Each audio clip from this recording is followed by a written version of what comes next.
Finished training for the day? Time to fight post-workout fatigue with Core Power Protein Shakes. They're packed with 26 grams of high-quality protein to build muscle and electrolytes to help hydrate. The nutrition you need to help your body replenish, rebuild, and repair post-workout so you can power on to the next one. Champion your recovery with Core Power. Visit corepower.com to learn more. John! What? Red 7! I don't know what Red 7 means. Hot route! I don't. What is hot route? Will you just go stand on the other side, please? Down! Come on. Ready, down, set, hut, hut, hut, hut! Hit me! Booyah! That's what we call a sacked lunch. Nom, nom, nom, nom, nom, nom. It's time for the Soonerscoop.com postgame show presented by Eskridge Lexus in Oklahoma City. Eskridge Lexus is the official travel partner of Soonerscoop.com podcasts. Now, here's your road crew, Carey, Eddie, and Bob, wrapping up all the action and reaction from this week's game. All right, welcome. It is the Eskridge Lexus postgame podcast where the Sooners, they are victorious today in South Carolina. And we have the road crew is with us, Eddie Radosevich and George Stoya. Welcome in, boys. You're coming back to, I don't know if it'll be like, everybody is turned around and they praising this team left and right, but it's not going to be a miserable existence this week covering this team because Ole Miss is coming to town off a loss to Georgia. OU just kicked some ass today defensively, and it looked like a pretty good football team once again. No, it was kind of therapeutic, wasn't it? I mean, I think the way that they started the game too, Carey, and we'll get into everything that they were able to do offensively that they weren't able to do a week ago. I thought they kind of set a tone. And, I think that we talked so much this week about Oklahoma coming out and really kind of establishing themselves. I don't think it could have gone better today. From a physicality standpoint, they met the match of what South Carolina was bringing. And I don't think that South Carolina is a very good football team. But at the same time, if you're going to say that, you got to say that Oklahoma did what they needed to do, and they dominated the game from start to finish. I thought it was a very, very impressive performance today. Really cool atmosphere, too. Williams-Brice Stadium's unique, definitely. Late arriving crowd. But they were there. But it was a good crowd. And, I thought Oklahoma really kind of, from the get-go, from that first possession that they were able to cap with the Tory Blaylock touchdown, really set a tone. And defensively, it was maybe one of the more dominant performances against, I think, a terrible offensive line, but a good skill position talent. And obviously, Sellers. I thought it was maybe one of the better defensive performances that they've thrown out there this year. Yeah, I thought they played extremely well, and it helps too when the offense is able to go down and score, right off the bat and play complementary football. And I think Oklahoma too, and we can get into the details of the game, but it felt a lot like last week where they're controlling the momentum of the game and they start doing some stupid shit and they let South Carolina back in it. The officials certainly helped on the one touchdown drive, but Oklahoma also did some stupid stuff. And I thought the way they played in the second half, putting the game away the way they did, was super impressive. And I thought that they just were very efficient offensively. It wasn't pretty at times, but they didn't make the big mistake like they did a week ago. Carey, for everything that we talked about too this earlier this week on the unofficial 40 and just like building momentum and talking about these are the types of games that over the first 3 years of Brent's career, or his regime, I guess we'll call it, as the head coach, I thought not only did they kind of go out and win and do something that they really hadn't done a whole lot, but I thought, like, for instance, in the second half, when they were given opportunities, not only did they make South Carolina pay, but they were able to cash in. And I thought that's kind of a step that this offense certainly hasn't been able to make here over the first 5-6 games of the year. Yeah, I mean, the running game was shockingly good, and Tory Blaylock was shockingly good. I mean, the offensive line pushed people around. I'm not sure what happened, with Ozaida, if they just wanted to get EPL a little run there, or if he got banged up along the way, but you weren't seeing guys getting pushed back into each other. So, yeah, Heath was he obviously played the second half, but he was like stretching something out on the bench, like right before the beginning of the third quarter. I don't know if that was just a coincidence that I was walking by and I saw him doing that, or if he was trying to really kind of work himself through something. But he did come back in the game, and obviously they were able to, I think, kind of turn it over to the second team guys. You mentioned it, George. I mean, the thing I wanted to get at, right off the bat was it was ugly going into halftime, and they did lose some momentum. And look, I think that, on that fourth down play, there was definitely an offensive lineman that moved early, and there was a hold that they missed when they got the touchdown. Yeah. It was not a good day for the referees. That targeting call that they tried to call, I don't know if I've ever seen anyone throw a flag and call targeting on a hit like that, ever. I mean, it was clearly with his shoulder, clearly the middle of his torso. I don't know what those guys were seeing. There were, look, OU went out there and dominated them defensively. Lenore Sellers is a guy that, I had a lot of respect for coming into the season. He looked like a guy that is going to get replaced, by the second stringer the way he played today. He was under duress the entire day. It wasn't his fault. But it just wasn't effective. And, they didn't try and throw the ball downfield all that much because they didn't have time. And that defense, and we haven't even mentioned Taylor Wine, but he was fantastic today. But the big stops they had, the goal, they got the safety after the John Mateer quick kick. It was just I would say against that opponent. And I know they're missing people, and they just fired their offensive line coach, but as dominant a defensive performance as we've seen, even I would say more so than the Auburn game, because Lenore Sellers is a good quarterback. Actually, Jackson Arnold made some plays in that game. Lenore Sellers barely made any.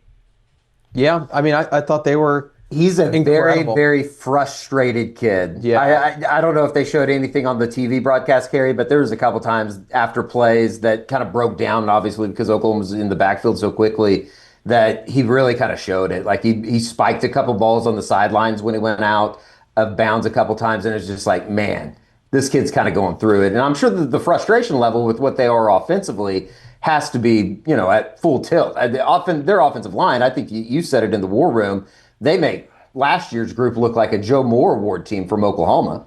Yeah, South Carolina's got a lot of problems. They're going to need to fire Shula, and Beamer made some head-scratching calls. Like South Carolina went down the field on their opening drive to try and respond, and OU stuffed them. Credit to them, but not kicking field goals like in a I would have kicked the field goal there. That would have kept at least your team morale feeling like if you just did this. The onslaught that was coming after them offensively, if they just made a play, if they could just, they tried some trick stuff. They tried to go sellers to sellers and all that kind of, but it never worked out. But they needed to be able to at least be within, scratching distance, and they weren't because of a lot of decisions that Shane Beamer made today. Hey, want to get back to that, guys, but reminder, this is the Eskridge Lexus Postgame Podcast. They are a proud official travel partner and sponsor of the Sooner Scoop Postgame Podcast. They sent Eddie to Dallas last week in a really awesome blue Lexus NX that I got to ride in the back of a little bit. But they're happy to send George and Eddie in a new Lexus, went on the road covering the Sooners, and that one was brand new. I think it probably had like 50 miles on it when you took it over, Eddie. But go to EskridgeLexus.com for the most up-to-date inventories, including all new Lexus and Lexus L certified vehicles, or to book your next service appointment, which young Edward needs to do because he was taking the car because he's got a bad back tire. All Lexus L certified vehicles come with an unlimited mile full factory warranty with up to 6 years of coverage. L certified cars also come with 4 free services, free car washes, and use of brand new Lexus loaner vehicles while your car is in their service department. And unlike other dealers, Eskridge Lexus never charges a dock fee or makes you pay for accessories that you really don't want. So go visit EskridgeLexus.com or call 405. My reading is my eyesight 755-9000. That's 405-755-9000. I'll throw out the boomer and you can respond with the Sooner, but as they always like to do at the end of their ads, boomer. All right. We're driving a Lexus too, by the way. Are you really? Right now. It's our rental car is a Lexus NX. It's a sweet ride. I'm ready to get that bill. It was like they were out of cars and they just gave you a really good one? No, it was $200. Oh, okay. We're doing Turo. We're on Turo. Oh yeah, you're Mr. Turo, aren't you? It's great. Is it good? Super easy process. Okay. Well, maybe we can get him to be a sponsor. Okay, so back to it. What do you guys think about Shane Beamer's position right now? I mean, I know there was some joking, I think, in the war room about he should take that Virginia Tech job immediately. But man, it did not look good today. He's obviously struggling. Dylan Stewart was injured today. Tried to make a go of it. You kind of hate to see that, when a guy fights to get on the field and then he goes back out there for one play and he's just done. But obviously his offensive line is really bad. I don't see a lot of Nick Harbor looks the part, but I didn't see a lot of great skill talent out there today for them offensively. It just looks like he's in a bad situation. Yeah, it's a bad situation. Carey, I've never seen a fan base yell and boo for the offensive coordinator to be fired one series into the second quarter, and that's what you got today. Yeah. I think that these people have kind of I told George walking back up to the press box after the game, it just kind of feels like the crowd, they're kind of sick of this shit. Yeah. And I don't know. You can sense I feel it on bad TV. for Shane. I talked to him a little bit after the game. It's a bad spot. It's a rough spot to be really struggling on the offensive line. And I think that we told this story a year ago, in that when you start a game and you know that you're kind of behind the eight ball already with an offensive line that can't block anybody, it's really, really hard, no matter who you have back there at quarterback, let alone Lenora Sellers. So it's an awkward position right now, I would say, for the South Carolina football program. He should take the Virginia Tech job if they offer it, in my opinion. I would agree. I mean, it's pretty obvious over the last couple of years. I mean, we talk about you have to have pass rushers. You have to have a defensive line to play in this league. You cannot win in this league without a run game and an offensive line. You just can't. I mean, there's nobody that's going to... And I know there's been a lot of talk about spreading it out for OU, and they did run the ball great today. But they also blocked people today. And Tory Blaylock made some really good decisions, with what he was seeing in front of him, taking the right cuts, running through traffic. But yeah, it was just such a different thing to watch today from this Oklahoma. You didn't even really care that John Mateer wasn't throwing for 300 yards. I mean, I believe they ended up running for more attempts than they'd had passing attempts. I'm pulling up the stats right now, but they ran the ball 40 times today. They only threw it 27, so 171 yards rushing, 148 yards through the air. It was what you needed to do coming off of that Texas game. The game plan worked. Yeah, and Carey, they could have run for 200 yards today, but they obviously pulled the starters there in the fourth quarter for most of the fourth quarter and kind of went backwards a few times. But I think it's also, and obviously I thought Tory Blaylock was fantastic. We can get into his day. 101 yards on the ground, second career 100-yard game, I believe, on 19 carries. I thought maybe the most positive thing outside of the offensive line, they're starting to get Xavier Robinson going. He looked good. I thought he looked really good today. Even in pass catching, I thought he'd made a couple plays in screens. So if you can lean on both of those guys, I think you're in a pretty good spot right now. For sure. You're going to have to do it against a much better defense, and obviously I think that's going to come in time. Obviously, when you look at the schedule, you look at the game next week, which is now kind of a massive game with the way that Ole Miss played. But I just thought it was a really positive day for Oklahoma from an offensive perspective to bounce back and be able to, just kind of believe in themselves again. I think that John talked about that a little bit after the game, George. Yeah, he was really good, and I thought he was super efficient today. He still looks to me like he maybe doesn't trust himself to throw it down the field a ton. I don't know if that's the hand still bothering him. He made some nice throws, especially to Giovanni Gibson down the field a bit. Satania and Burks also had decent days, but it just feels like maybe he doesn't trust that yet. But to be able to run the ball the way they did today, it's certainly something that you feel like going forward you can build on, at least have some momentum. And as much as we talk about Xavier Robinson and obviously the run game, it kind of feels like Giovanni Gibson's starting to get his legs underneath him as well. Yeah, he was kind of early in the game, that third down type of target right at the sticks, catches everything his way. But I don't know, I thought Ben Arbuckle had a great game today. Today was where we really saw Arbuckle shine in terms of the opening script was awesome. I thought the play calling throughout the game was awesome. He stuck to the run because it was working. And then just the schematic adjustments that he made in terms of spreading South Carolina out. I mean, it's what everybody talked about all week is why don't they spread teams out and run it, like they did today, and it worked. And if they can do that, I don't know if they can do that every single week, but if they can do it somewhat respectably, moving forward, then they got something. So I thought he called a great game. Yeah, I thought today the biggest compliment I can give Xavier Robinson is he looked like he did last year when he came on late in the year. I mean, the Alabama game, he looked healthy, and I think that's what's been a biggest part of his problem is he hasn't been completely healthy, and he looked that part today.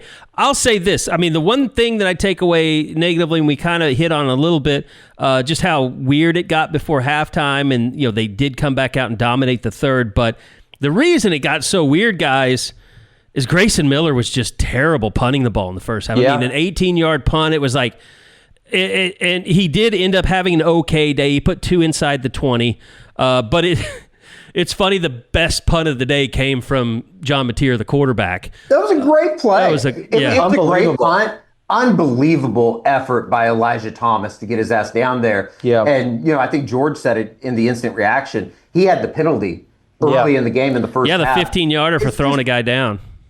Which, I don't know, was it just super late? They never showed the replay on TV. I just think that his continued production from the special team standpoint tells you everything you kind of need to know about the kid. That he's not getting the snaps at wide receiver, although he did play quite a bit in the second half today, late in the fourth quarter. But he's still being productive, being a contributor, even though he's probably not playing as much as he wants. I think that's a real positive. I liked what I saw out of Giovanni Gibson today. It wasn't a ton, but he got 6 targets on the day, which is more than he's had. 24 yards total, but you see flashes there, and it was good seeing Isaiah Satania back in the mix today, and he became a big target of John Mateer's. He did have that one drop that would have been a first down that was kind of disappointing to see, but outside of that, I mean, like we said, there were only 27 passes today on the day, 26 from John Mateer, but he was 18 to 26, 150 yards. He was sacked, I believe, only once today. My marathon isn't about time. It's about my 26 friends with intellectual disabilities I'm dedicating each mile to. I'm Joseph. I'm running my first Bank of America Chicago Marathon for Special Olympics Illinois to help give my friends a place to shine. Join Bank of America in supporting Joseph's cause. Give if you can at BofA.com/supportJoseph. What would you like the power to do? Bank of America. References to charitable organizations is not an endorsement by Bank of America Corporation. This episode is brought to you by Indeed. When your computer breaks, you don't wait for it to magically start working again. You fix the problem. So why wait to hire the people your company desperately needs? Use Indeed's sponsored jobs to hire top talent fast. And even better, you only pay for results. There's no need to wait. Speed up your hiring with a $75 sponsored job credit at Indeed.com/podcast. Terms and conditions apply. That is correct. And they only gave up 3 tackles for loss. And we were looking it up afterwards. And only one of those was on a designed run call. And it was the one to Taylor Tatum late in the game. And hey, guess what, guys? OU has scored 3 touchdowns in an SEC game, and it finally happened. How about that? It finally happens. All records are meant to be broken, right? No, it was a very, I think for anybody that walked out of Dallas last week and thought, oh shit, here it comes again. I know that South Carolina's probably on the bottom. You take probably out of there. They're going to be on the bottom of the SEC standings.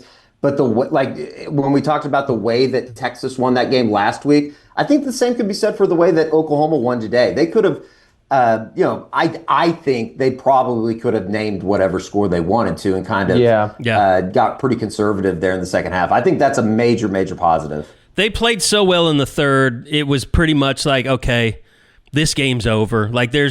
There's no way that we've seen 3 quarters of them on offense. There's no way they're getting back into this game. That's what you want to see. Now, I sat in here and watched the Ole Miss and Georgia game, and those are 2 teams that, had to, show some guts in order to win that game, but a totally different type of game where they one team scores 40 and the other scores 35 or whatever it was.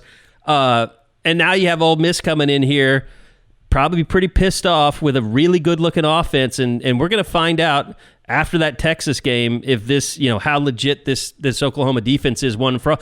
And the secondary, I thought overall they played okay. At times in the first half, I was like, what are they teaching these guys in practice? Because it seems like everyone just face guards their opponent into the end. Eli Bowen, there was a ball that was so poorly thrown, but the officials had to call it because he was just hugging Harbor in the end zone. And there are other times where they just don't seem to be playing the ball at all. And they're going to get tested next week against Ole Miss, especially with Gentry Williams' situation. I feel like every week we're questioning the secondary. At what point do we have to just be they're pretty good? Oh, I will say the Gentry Williams thing. Brent did say after the game that he made it seem like he made it seem like it was positive news in terms of he almost came back in the game. Did he? Yeah. He was wearing a sling on his left arm. Yeah. In the second half. I don't know with that shoulder. I still think that Cortland Guillory is playing well. Jacoby Johnson got a little bit more run. Obviously came up with the interception to end the game. Davon Jordan played a lot today. I just think who did play really well today? Jacoby Johnson. Yeah, Jacoby Johnson played really well. I'm sorry, I was looking at stats here. They threw the ball 25 times today. I don't know how many of those passes, though, were more than 10 yards down the field. Well, that's because I think OU's in pretty good coverage. And OU also got after Sellers. They were living in the backfield. But, I just think that, and yes, they're going to get beat at times, and next week is a huge test with Ole Miss and their passing game. But I think the secondary is pretty good. I think that they've got a really good chance. The corners are playing great. I think there is some question at safety opposite of Peyton Bowen. Robert Spears-Jennings missed a couple tackles again today. I thought he played better overall. Boganowski came in, and his first play, he gets a pass interference that if he just turns around, he'll intercept that ball. Yeah, it looked like he panicked a little bit with the ball in the air. Yeah, but Jaden Hardy's playing quite a bit out there. So I think they got to figure that out. Reggie Powers, by the way, and he played mostly Cheetah today. Reggie Powers, man, he hit the shit out of that dude. He's playing good football. Kendall Daniels blew up a play, yeah. Yeah, Kendall Daniels had a really good day. Taylor Wine's kind of the focus, what he's been able to do over the last couple of weeks. Obviously, R. Mason had a sack today. I thought Grayson Halton had a really good day. But Kendall Daniels, he is starting to really kind of he's making some big plays, big tackles for loss, in big spots too. You think back to the he stuffed him on the first goal line stand. That's a fantastic play by Kendall Daniels. Obviously, Taylor Wine makes the play to get Oklahoma off the field. You're starting to see some of the guys that I think that we had questions about, like we talked about during the spring and the summer going into the season, but they're starting to become real, actual big-time playmakers on this. This defense is, I don't want to say it's the best in the country because I don't know of the other teams, but it's easily, I think, in the top 10, top 5. They are so consistently good.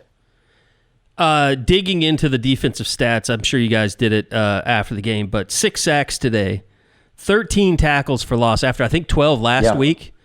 And by the way, Robert Spears-Jennings was the leading tackler on the day. Yeah, he had a much better game today.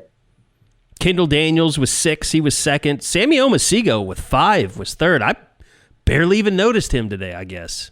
He was out there a lot, but yeah, he kind of had a quiet day in terms of making a big play, but they got a lot of dudes, man. Taylor Wine and Kendall Daniels both led the team with 2 tackles for loss.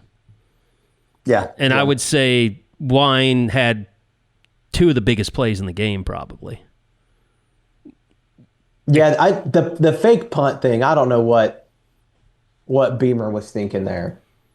It was weird. Barry Trammell called it out in the press box. He's like, "This is a fake," and it was so obvious. Well, and I think you asked Brent about it, and he was like, "Oh yeah, we watch a lot. We know they're going to fake. We expect everything that they do on special teams to be a fake, basically."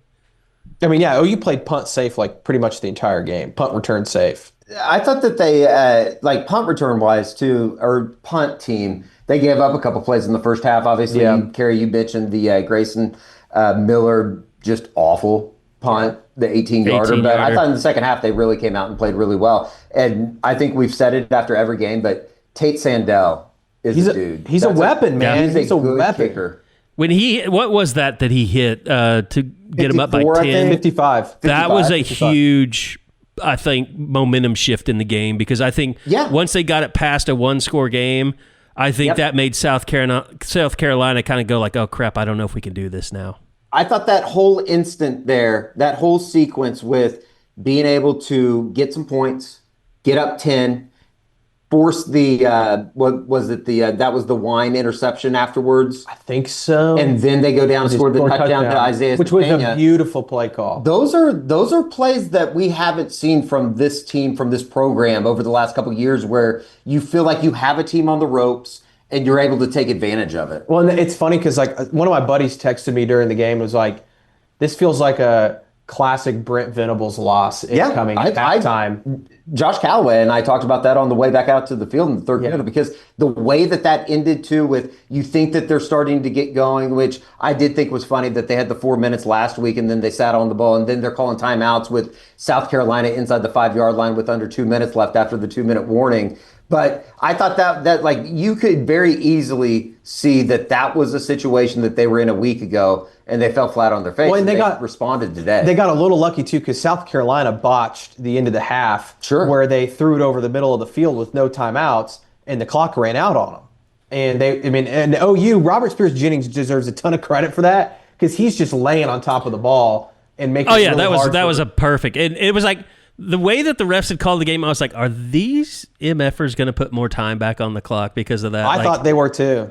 I was like, it wouldn't make any sense if they did, and Beamer was losing his mind. I mean, that guy... But it was their fault that they did that. They shouldn't have thrown the ball over the middle of the field. Yeah, and they were holding him up while they were also pushing him back, and then they all landed on him, and they just laid on him. I mean, and that was a big moment, because if they kick a field goal there and it's 14-10... then you're really feeling it. Can you imagine? You're like, oh shit. Can you imagine if that had happened to OU? Like, oh my God.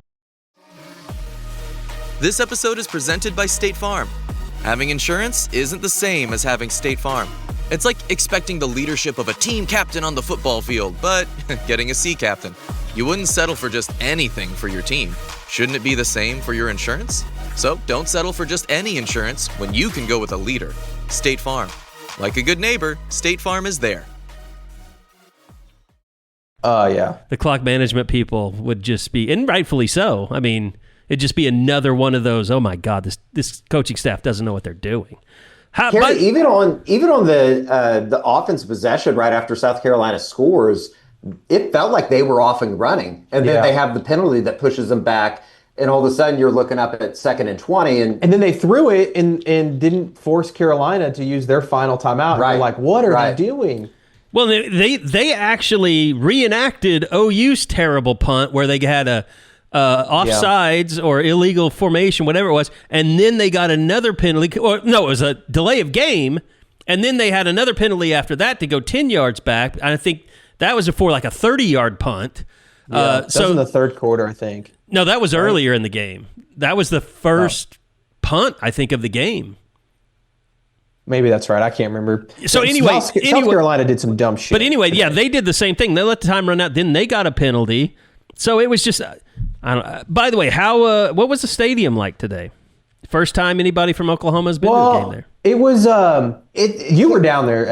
Carey. It's just like one of those like experiences that I know that you've seen where you go to a stadium and it felt like it could have been loud if they would have played better. But I think the way that the game started and just kind of the dominating fashion that Oklahoma started the game with, they impressed on everybody that maybe today wasn't going to be the day. And it went quickly from like slight intrigue into what South Carolina was going to do to just kind of.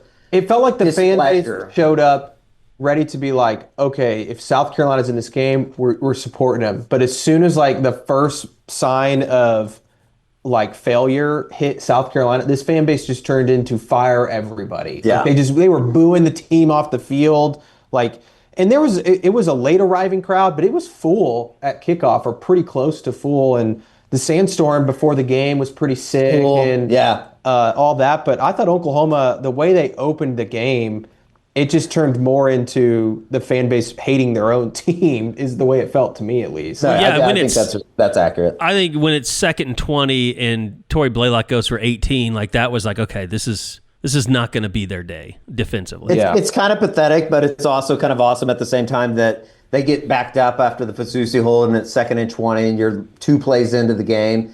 And then they ripped that off and it was like, oh, they can do that. Yeah. And then it just continued all day. Like they did it a lot. Some of the holes you'll see in Sights and Sounds that'll be up on Soonerscoop.com YouTube channel tomorrow. I mean, just massive, gaping holes. And I thought it was good to hear Brent say after the game, he kind of brought it up himself, just talking about moving the pile, finishing blocks. Like that's something that, obviously, Gabe has talked a ton about on their podcast about, they just don't, finish and things like that. You could see it today. They were moving guys, and even when they weren't moving guys, like they would finish all the way. It felt like it was the first time all year that it was Xavier Robinson or Tory Blaylock or John, anybody. They were the guy that was falling forward. Yeah, and that just even on plays that where it was a 3-yard gain, that's stuff they weren't doing. Like there was a lot of times there's been times this year where that's a 1-yard gain, or they lose yards, or they don't get any yards. And today they were getting 3 or 4 on some of those runs that they typically haven't been able to. And I don't know if that's South Carolina's not very good. I think Dylan Stewart being out of the game really changed the dynamic for them. Well, his backup got hurt too. I don't know if how much he played either. I can't say his last name. I think he ended up coming back in later in the game, but he clearly wasn't healthy. So I don't know. You could just tell throughout the game, like, man, these guys are really banged up as a team right now. Right. But, like, I think for Oklahoma, like, as an offensive line, that's something that, like, again, maybe it's not the best group that they went up against today, but, like, that gives you some real confidence. Like, okay, we can do this in this league. And, I think it's also just something that is good to put on tape and moving forward, something you can just kind of build on. Now, what I was asking you guys earlier wasn't so much like the crowd, but how were the facilities? That's what I was curious about. It's old. This stadium's old. It's definitely an older stadium. It's kind of like everything else that we've seen so far in the SEC, Carey, where it's reminding me a lot of Auburn. It's a cool stadium. Another place where like the concourses, not great, but I was telling some people before the game that I think like you come out to some of these places and it's a good facility. I'm not saying that it's not. But you also I think we live in such an Oklahoma bubble that like when people come to Norman and they go to games and they talk about like what a great stadium, what a great experience that was. We often kind of just, I think, roll our eyes at it. And it truly is like Norman, OU has a fantastic facility from the concourse, from the outside, the exterior, everything around it. Except for the west side. There's just not a whole lot put into it, I don't think, here. Yeah, the press box is old. Yeah, it feels a lot like Oklahoma's press box. Oh, their press box is. Did they feed you? How was the food? Food was good. It was good. It was good. They had like chicken tenders, sausage, biscuits, breakfast stuff. Nice. I'm not a big shrimp and grits guy, but they had a lot. They had a good spread, and they fed us throughout the game too, which I always appreciate. There was popcorn and other snacks and stuff. So. Well, the reason I was asking you about the food is because we do have a new sponsor on the show, Factor, and we've talked about them before. I know I've done a big run with Factor in the past, and it's kind of like I always ask myself, like, man, if I had all kinds of money, I'd definitely have a personal chef. And Factor's kind of like that. I mean, you go on their website, you pick out their food. It's very healthy stuff. I think 97% of their customers say that Factor helped them live a healthier lifestyle. I know, George, you've gotten the Factor foods as well, and it's great. The variation is great. Like if you want a protein heavy, you can do that. If you want to count your calories, you can do that. Just eat smart at factormeals.com/Sooners50off. That's Sooners50 off, 50 off, and use code Sooners50 off to get 50% off your first box plus free breakfast for 1 year. That's code Sooners50 off at factormeals.com for 50% off your first box plus free breakfast for 1 year. Get delicious, ready-to-eat meals delivered with Factor. Offer only valid for new Factor customers with code and qualifying auto-renewing subscription purchase. And my advice on the Factor stuff, every once in a while, George, order yourself a filet. It's like literally like restaurant quality. It's awesome. I had I think it's like the Texas burger or something. Mm-hmm. It was delicious. they've got a lot of really good options. If you like fish, if you like, like you said, you like seafood stuff, or you like, meat, and if protein, you're doing a special pork. diet, they Yeah. have different, the protein one, or There's there's different types of packages Yeah. you can select, and they'll take care of your dietary restrictions and all that stuff. So go check them out, factor.com/Sooners50 off to get 50% off your first order. Okay. Obviously, this team now comes out with a much better mindset than they had coming out of the Texas game. It's kind of a reboot that everybody needed. And now with Ole Miss coming to town, a lot of questions. I mean, they lose today. But guys, I mean, you look at the SEC right now, there is clearly, a dividing line now that we're seeing. I mean, I don't know if we'll see with Texas how they play tonight, coming off that big emotional win. I mean, I think they could be in line for a letdown. But you have Tennessee and Alabama tonight, right? Yep. You've got Florida was up last I saw in Mississippi State, which I think they would won. love. Did they win? So, man, they are not.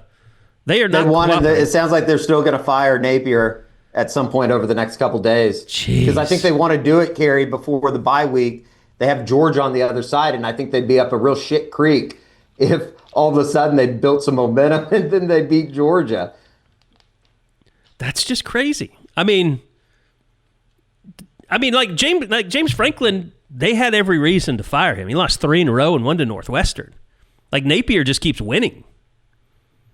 Yeah, in A&M right now, we're watching A&M. They're struggling with Arkansas right now. I mean, I think they're going to end up winning this game, but it's 38-35. A&M's about to score. But I don't know. It feels to me, especially I watched the fourth quarter of the Georgia-Ole Miss game, the way that Georgia finished that game, and I think Alabama's going to – if Alabama ends up beating Tennessee, it feels like those are two – shocker, those are the two teams to beat. I think A&M's close. A&M just scored, by the way. They're going to win this game. But I think Oklahoma and Ole Miss are kind of in that next tier, it feels like, where there's like 5 or 6 teams. Technically, Texas just has one SEC loss. I mean, so they're still right 100%. There after beating Oklahoma. But yeah, I'll say this. Ole Miss and Georgia just don't have the defenses, I don't think, to win a national championship. How about Vanderbilt today? They kind of took it too. I don't think LSU's very good. No, and they scored 24 points on them too. Yeah, I just don't think Ole Miss LSU is great, and I think that they're in that same like everybody's kind of in that same category. I mean, guys, I still think Alabama, Oklahoma beat. You could say that Oklahoma beat South Carolina worse than Vanderbilt did because they had to play them with Lenore Sellers the entire game. Vanderbilt knocked him out early and won, I think, 31-7. Look, I think Oklahoma's a good football team.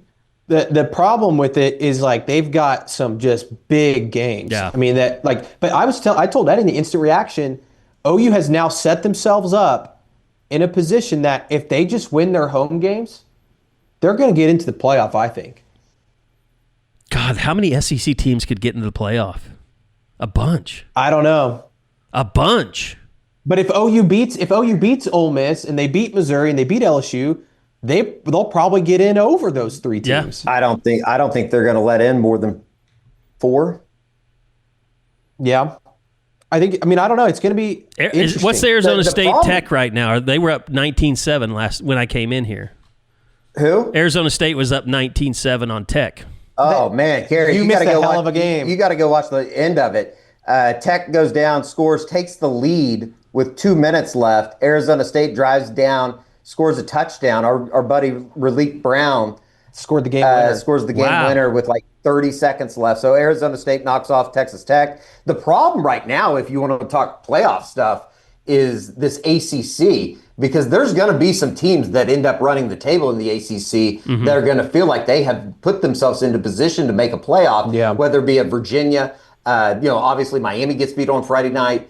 You look at who else would it be? There's one other. Oh, Louisville has one loss right now. If they were to run the table, I think Clemson ended up getting Clemson's home dead today. They're Clemson's dead. It's just there's a lot of teams, and I think I guess the exciting thing and kind of the scary thing for Oklahoma fans at the same time is every game from here on out is going to feel like a mini Super Bowl, and it starts next week. I think next week could be one of the bigger games, and it sucks that it's at 11 a.m., but I think it's going to be one of the bigger games that Brent has coached in Norman.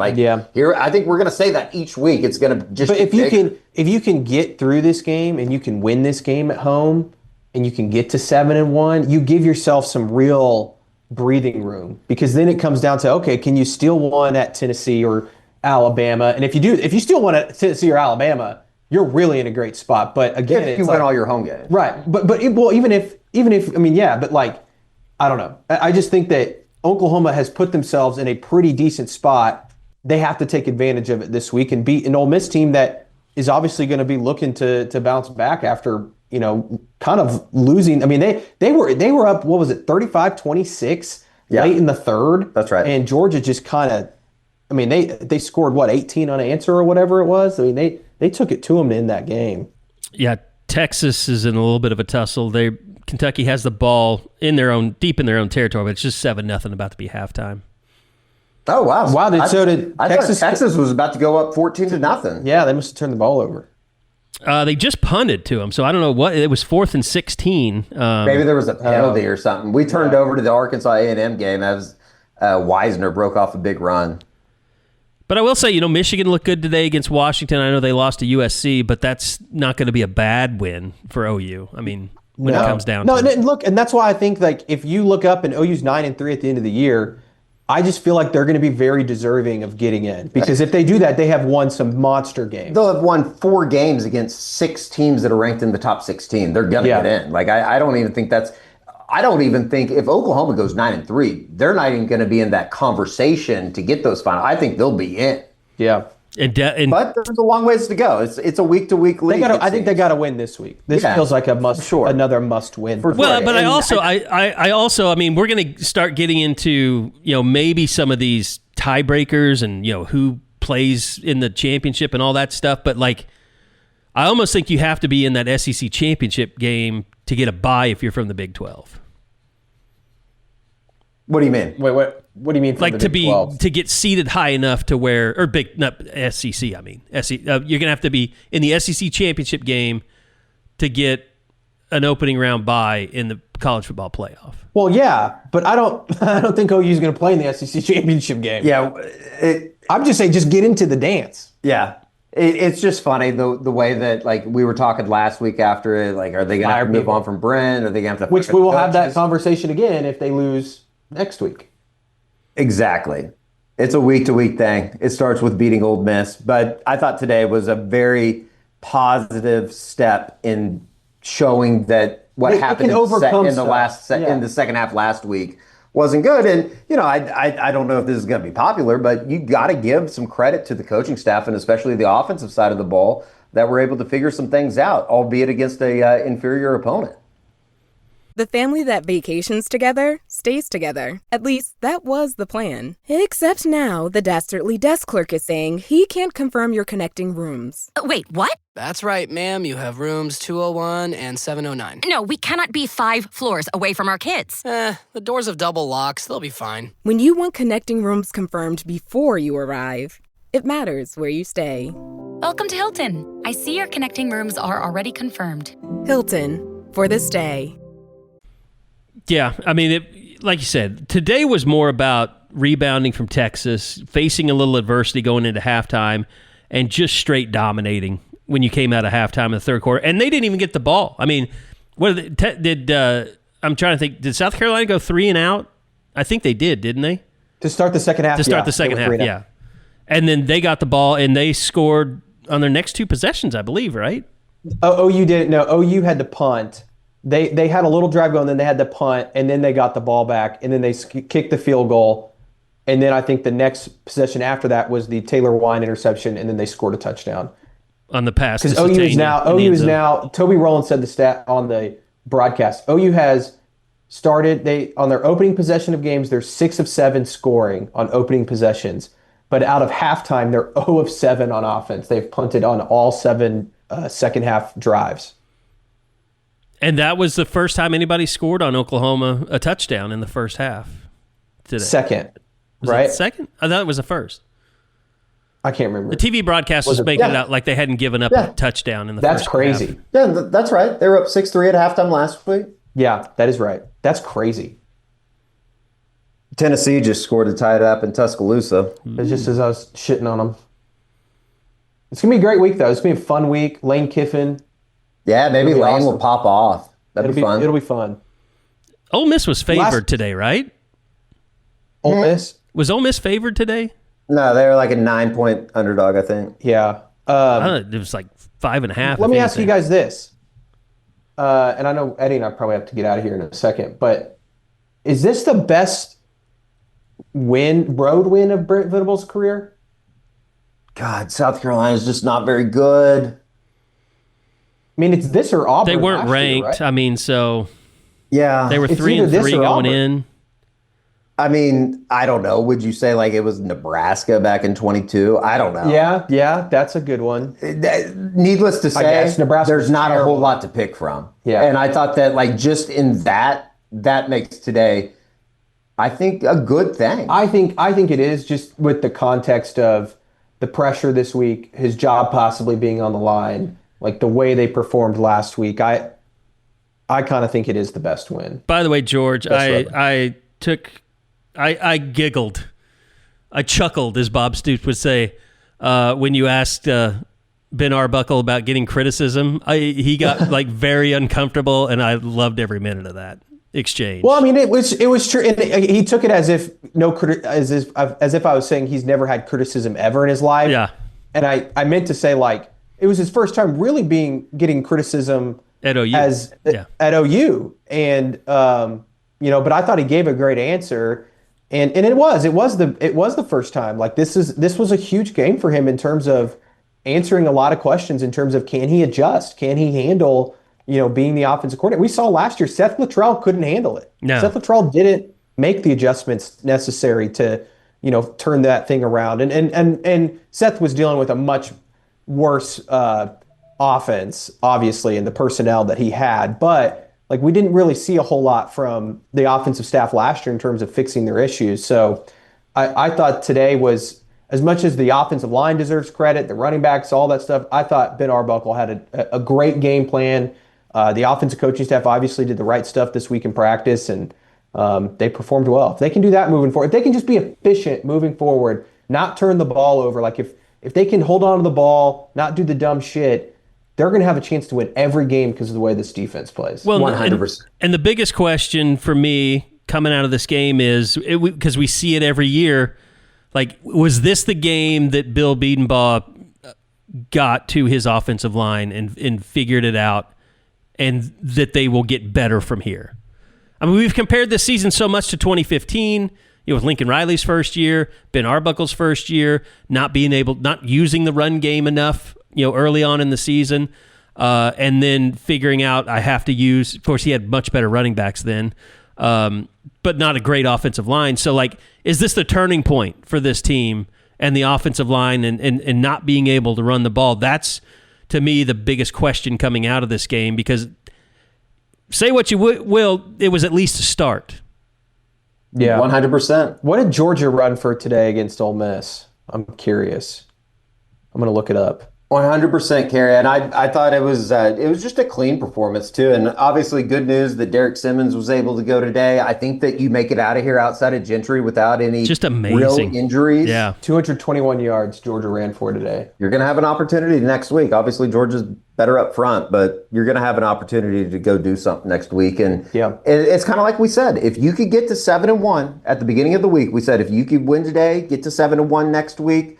All of a sudden, it's not going to make it right what happened down in Dallas, but you're going to feel much, much better about this thing moving into the month of November. That is going to be a monster, with trips to Knoxville, a trip to Tuscaloosa, and then obviously with the 2 home games against Missouri and LSU. And, Missouri's getting beat. The last I saw, they were losing to Auburn early.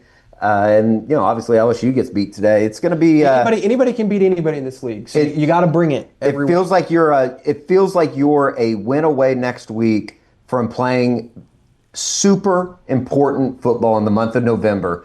And, I know it doesn't make anybody feel any good about it, but that hasn't happened in a long time. I guess 23 they kind of were, right?